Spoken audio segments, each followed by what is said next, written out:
Hi beauties, here's how to make this natural water that worked wonders for my hair.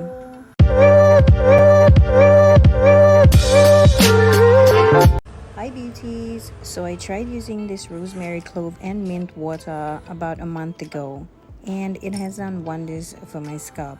You'll need fresh rosemary, mint and cloves for this. So I put all the ingredients in a pot and boil on medium heat for 20 minutes until the color changes and darkens. Smells so good.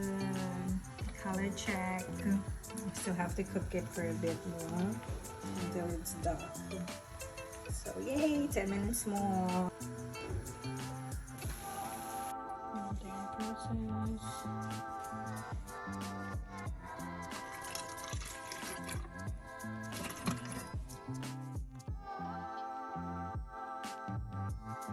I spray this on my hair twice a week when I have braids on and every other day when I wear my natural hair out.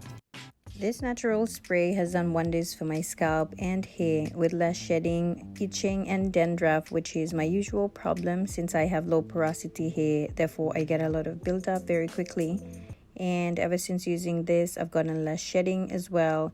I'm so glad I tried this and it will be a staple DIY product of mine.